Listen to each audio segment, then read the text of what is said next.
근데 3분기 정도부터는 미국 쪽에도 오히려 해외발로 메아리가 돌아와서 이제 좀 도움을 준다. 이런 식으로 경로가 흘러가지 않을까라고 저는 이제 긍정적으로 보고 있습니다.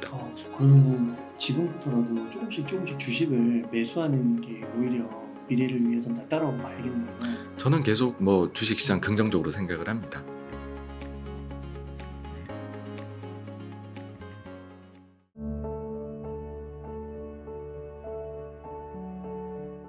안녕하십니까. 저는 펀드 매니저로 과거에 근무를 했었고요. 지금은 유튜브 86번가에서 뭐 경제나 뭐 이런 쪽의 얘기들을 네. 나누고 있습니다. 네, 잘 부탁드리겠습니다. 네.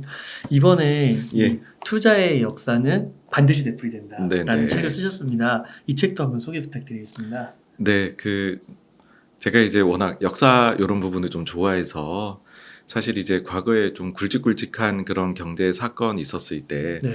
그 시기들을 정리해 놓은 자료를 보면은 이제 저 개인적인 겁니다. 이제 제가 생각할 때는 도움이 많이 되더라고요.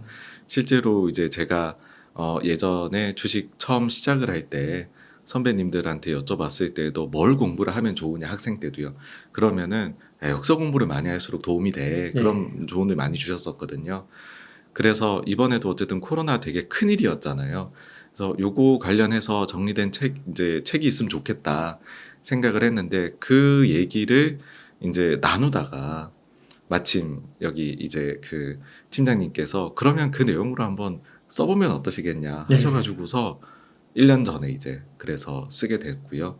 뭐 그와 관련된 내용입니다. 코로나 시기에 뭐 주식이나 증시 경제 관련된 거가 정리된 내용이고요. 나아가서 그때는 왜 좀 과거가 어떤 식으로 그때는 반복이 됐냐. 그리고 그 중에서 또 근데 과거가 완전히 100% 반복되진 않더라고요, 항상.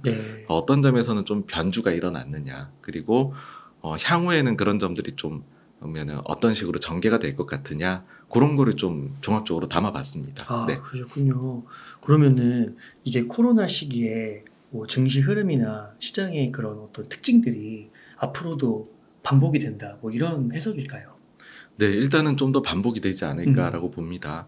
아까 코로나의 가장 특이점이라고 하면은요. 원래 증시에는 순환론이라는 것이 있거든요. 그러니까 우리가 흔히 말하는 강세, 약세장. 그래서 뭐 금융장세, 실적장세, 그 뒤에는 역금융, 역실적 장세 이런 게 예, 맞습니다. 네. 그런 것들을 뭐 얘기했던 예전에 투자에 아주 그런 구루들이 계시죠. 근데 이 논리는 사실 배경이라고 하면 논리적 배경은 재고 주기하고 이제 그 재고 사이클하고 괴를 같이 합니다. 그러니까는 사이클은 아주 크게 봐서는 완전히 기술의 혁신이 있는 긴 사이클이 있는가 하면은요. 아니면 그보다는 이제 좀 짧은 중기 사이클이라고 하는 투자 사이클도 있고요. 그보다 더 짧은 단기 사이클은 보통 한 40개월 뭐 이렇게 얘기를 합니다. 이게 재고 사이클이거든요.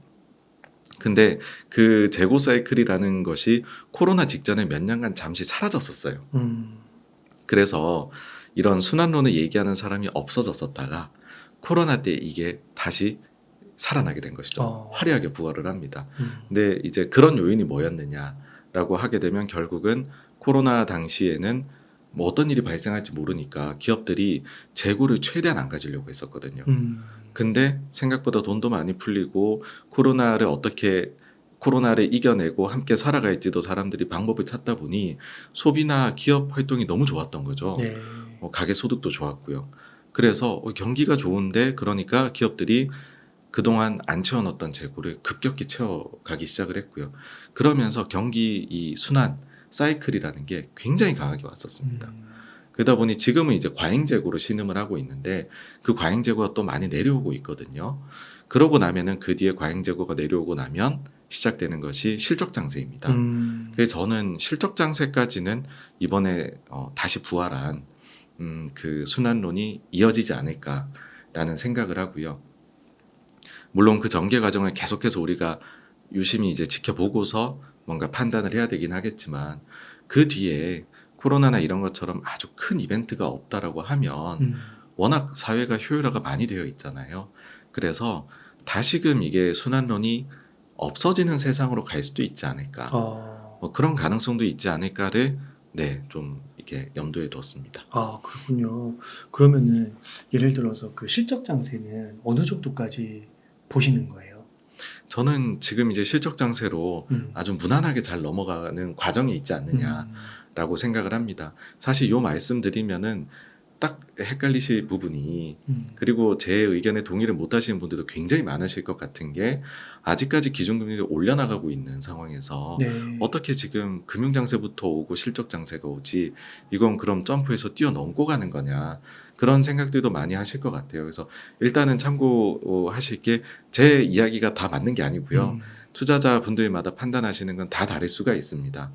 근데 이제 제가 과거 순환론을 공부를 해보면, 제일 유명한 사람이 일본의 우라가미군이요, 사계절. 네.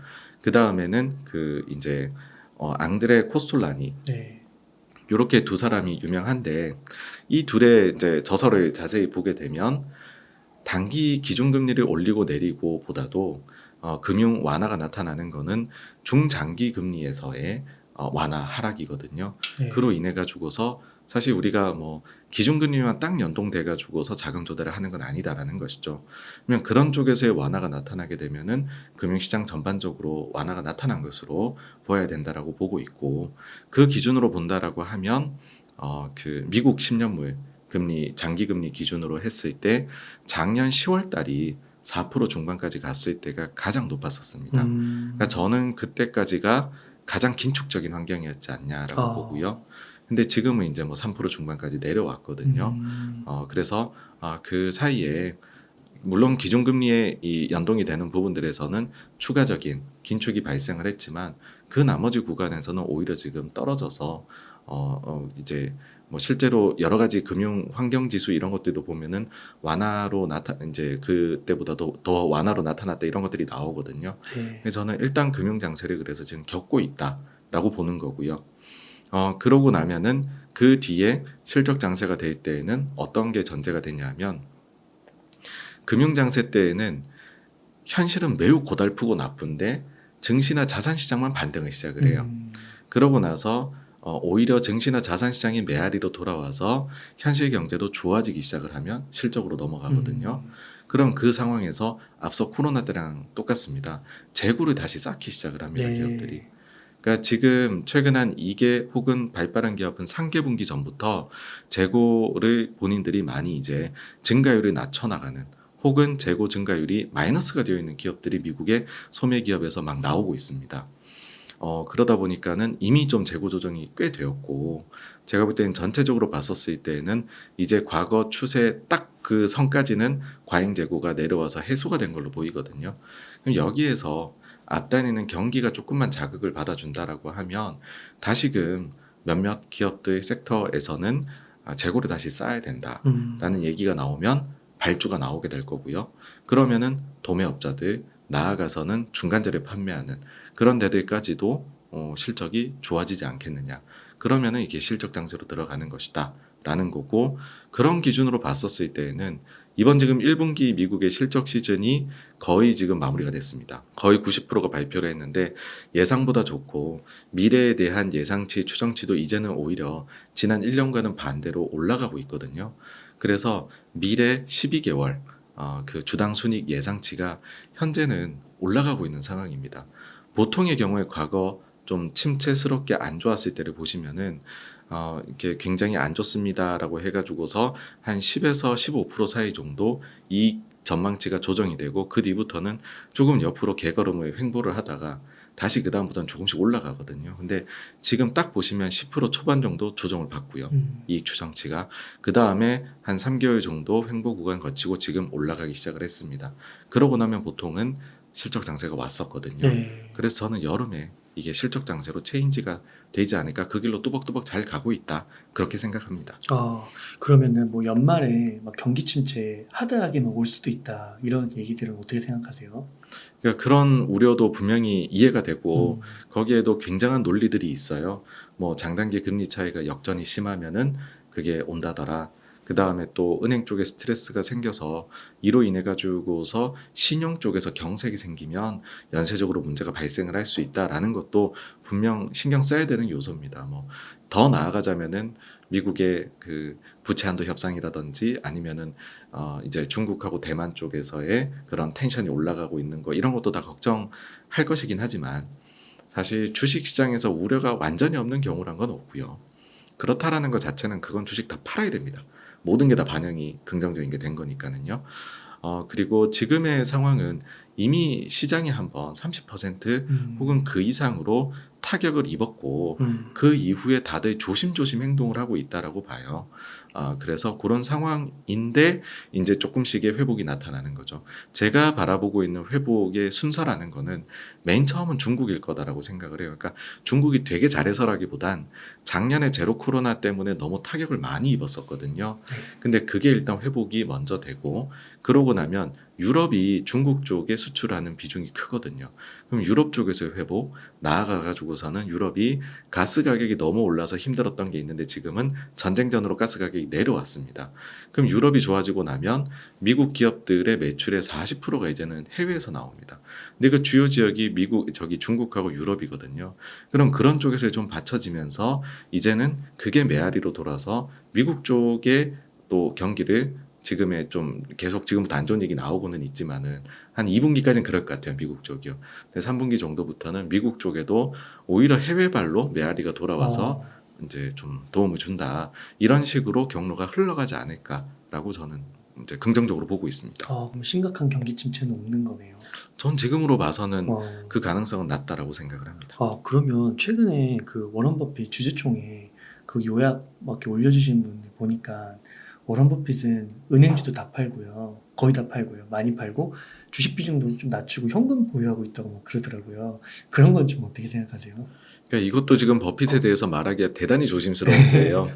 제가 그냥 저 나름입니다. 이거는 음. 다르실 수 있는데 저 나름대로 요번에 버핏에 일단은 포트가 다 나온 건 아니에요. 아, 그건 이제 공시가 되면은 이제 나오게 될 텐데 일단 지금까지 정보를 가지고 해보면은 저는 두 가지인 것 같습니다. 첫째로는 주식 뭐 비중을 낮췄다, 그러니까 현금을 많이 높였다 여기에 대해서는 제가 볼 때는 별로 그런 것 같진 않아요. 그래요. 그러니까 이번 분기에 본인에게 추가로 들어온 현금 중에서 이거 자사주 매입을 넣냐 마냐가 이게 제가 볼 때는 이슈가 될 것 같아요.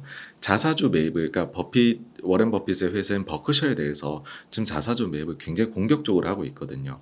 그 금액을 제외하면 그러면 주식을 별로 안 산 게 맞습니다. 현금을 많이 가지고 있다 볼 수 있는데 근데 1분기에 생겨난 현금을 어떻게 사용했느냐에서 자사주 매입도 현금을 쓴 걸로 그리고 그게 어쨌든 자사주도 자기 주식을 회사를 산 거잖아요. 그럼 미국 주식시장에 산 거잖아요.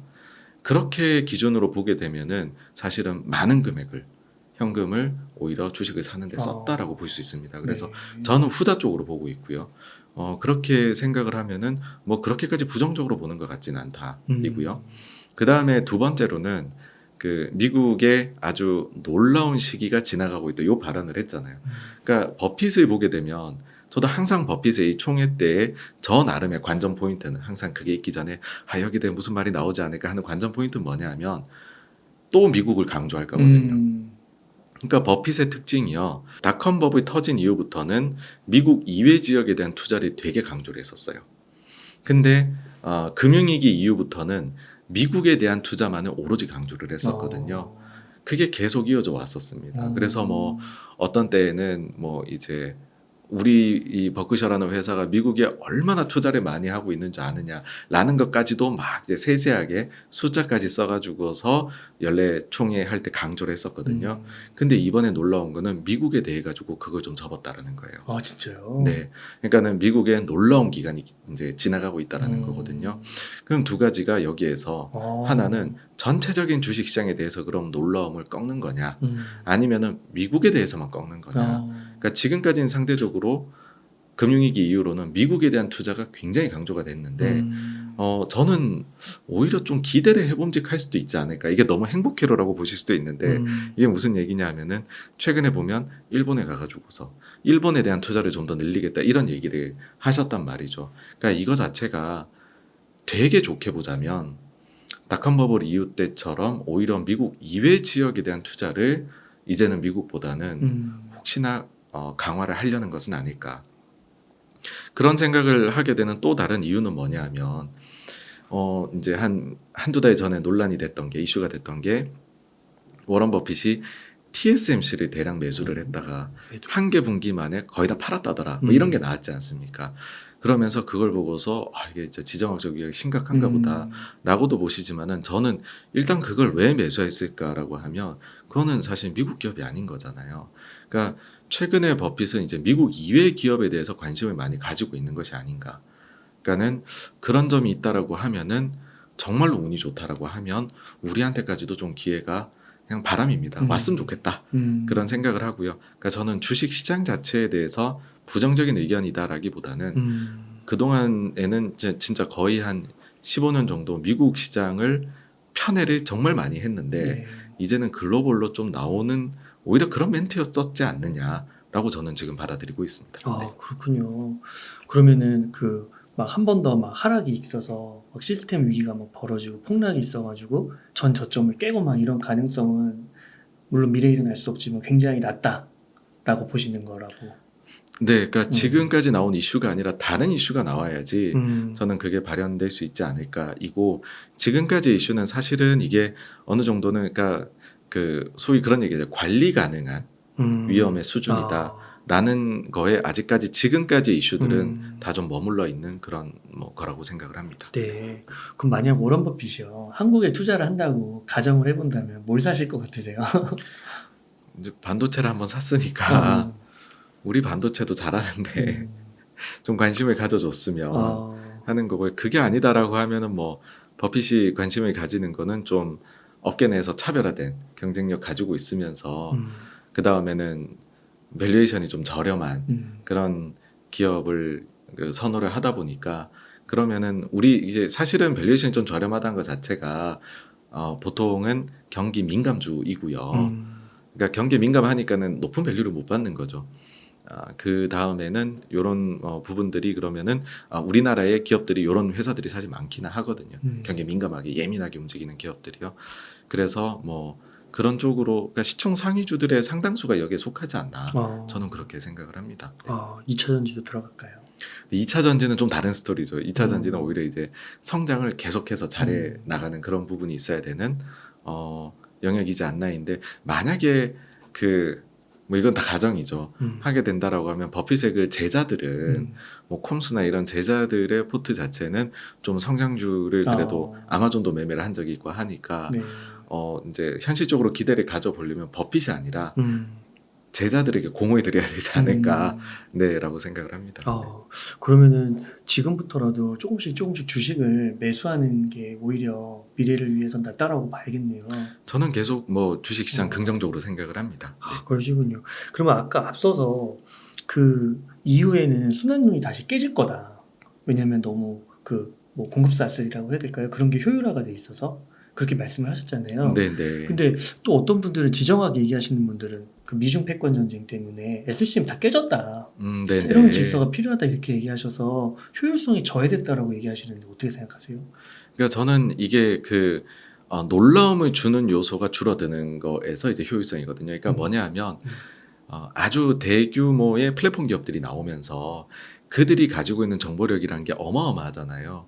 그러니까 이게 사실 재고 주기가 발생을 하려면 정보가 좀 허술해야 됩니다. 그래서 뭐 어디서 좀 잘못된 정보 듣고서는 옆집에서 생산 늘린다는데 재고 쌓고 있는데 우리도 사장님 우리 많이 사야 돼요 지금 원자재 사재기해야 됩니다. 뭐 이런 일이 있어야 사실은 그러니까 제가 말씀드린 게 아주 극단적으로 아주 그냥 예시를 들기 위한 초보적인 거 얘기 드린 거지만은 그런 변동이 그래서 발생을 하는 거거든요. 미래에 대한 좀 기대나 이런 것들이 정보가 비대칭이나 이런 게 심할 경우에 근데 사실 우리 그 금융시장에서 순환은 좀 사라진 게 한 2014년부터 코로나 직전까지가 사라졌었거든요. 이때가 보시면은 굉장히 이제 정보가 만천하에 막 공개가 되고 그런 식으로 효율성이 높아지다 보니까는 재고를 과잉으로도 쌓지 않고 과소로도 가지 않았던 것 같아요. 그래서 그때 보시면은 재고가 일정하게 딱 과거 트렌드에 일치하게 고선을 그대로 정확히 따라 움직이거든요. 그러니까는 그 만약에 지금 새로운 신냉전 시대처럼 돼서 SCM이 무너져도 그 안에서의 그럼 뭐 중국을 중심으로 짜여진 게 하나 형성이 되고 미국 중심으로 해서 뭐 하나 형성되고 또 조그맣게는 또 유럽 중심으로 될 거잖아요. 근데 그 안에서 이게 우리가 코로나처럼 전혀 몰랐던 일 같은 게 벌어져서 재고를 줄였다 늘렸다 해야 되는 거하고는 차원이 다르다는 거죠. 이게 어느 정도 투자나 이런 게 예상이 다 되고 계획이 발표되고 그 안에서 재고가 움직이니 그 내에서의 이제 재고 균형을 잡아갈 가능성이 높지 않을까. 네, 그래서 그렇게 보고 있습니다. 아, 네. 그러면은 그 순환론이 깨지고 계속해서 그 예를 들어서 그 2010년대 초반부터 코로나 전까지 계속 우상향했던 그런 흐름들이 또 나타날 수 있을 것이다라고 보시는 거예요. 네, 그렇게 되면은 변동성은 낮아지면서 음. 사실 그 안에서 주식 시장에서는 승자가 되는 기업, 승자 패자가 좀 나뉩니다. 그때 생각해 보시면은 소위 되는 주식만 계속되고 안 되는 거는 계속 좀 상대적으로 수익률 격차가 났던 네. 시기거든요. 그래서 그런 시기에 잘 적응할 수 있는 기업, 요거 발견이 되면은 그러면은 몇 년간의 랠리도 펼칠 수 있지 않을까라고 생각은 하는데 아직까지 그런 주식이 뭔지는 모르겠습니다. 네. 혹시 그 질문이 나왔으니까. 섹터는 아시겠어요? 네. 그러니까 그 부분은 네. 일단은 실제로 실적 장세가 과연 정말로 우리가 진입할 건지 그리고 실적 장세 진입한 보통 그게 좀 가거든요. 그 말씀드린 4계절 중에서 이 실적 장세 여름이 가장 생명력이 깁니다. 그래서 그 사이에 세상이 어떻게 변화되는지를 보고 나서 그러니까 저는 막 제가 그렇게까지 몇 년 뒤에 거를 속속들이 예상할 수 있는 건 아닌 것 같고요. 그거 변화되는 거 양상을 보면서 저도 이제 이게 좋을 것 같아라는 생각을 좀 마음의 결정을 내려볼까 합니다. 네. 그러면은 지금은 뭐 대세 상승장이 온다고 하면 상승장이 이어진다고 하면 뭐 지수 같은 건 사도 괜찮을 걸 보세요. 저는 그래서 이거 자체가 뭐 이제 그 시장 자체가 괜찮아진다라고 하면 이거는 일단 두루두루 수혜를 입을 네. 수 있거든요. 그래서 뭐 증시 전반적으로 괜찮지 않을까라는 생각은 계속합니다. 네. 그러면은 그 워런 버핏은 미국 중심은 약간 이제 내려놨다고 했잖아요. 어느 정도는 미국 주식 사는 것도 괜찮다고 보세요. 그러니까 그 제 생각에는 버핏이 말하는 그 부분은 아주 미국의 차별적인 성장에 대한 것이었던 것 같고요. 근데 사실 저희도 이게 모릅니다. 네. 그 버핏은 그런 의도로 얘기도 안 했는데 저희끼리 그냥 멋대로 해석을 하고 있는 걸 수도 있는데 결국에는 일단은 실적이 이제 그 개선이 될 수 있는 그런 여지가 있는 거다라고 하면은 그게 굳이 국적을 가리진 않을 것 같습니다. 그러니까 이제 가령 역금융 장세에서는요 그러니까 시장이랑 같이 움직여야 될 때 있고 반대로 움직여야 될 때가 있거든요. 근데 역금융 장세가 붙어 있는 거는 시장이랑 반대로 가야 됩니다. 그러니까 뭐냐면 역금융 장세에는 세상이 너무 좋아요. 근데 주식은 먼저 빠지기 시작을 하거든요. 그러니까 세상과 반대로 가야 되는 거죠. 금융 장세도 마찬가지예요. 세상은 너무나 나쁘지만 증시는 오르기 시작을 하거든요. 네. 근데 반대로 좋은 게 좋은 거고 나쁜 게 나쁜 거인 장이 실적 장세하고 역실적입니다. 근데 만약 정말로 실적 장세로 들어간다라고 하면 그러면은 실적을 따박따박 체크하시면서 좋을 것 같은 기업들이 그래서 좋겠네. 그게 먹히거든요. 네. 그러니까는 이제 그거는 국적을 가릴 요인은 그래서 아닌 것 같습니다. 네. 그렇군요. 오히려 진짜 개별 기업에 집중해서 그 네, 펀더멘탈 그런 실적이 진짜 나오는지만 확인하면 되는 거네요. 네.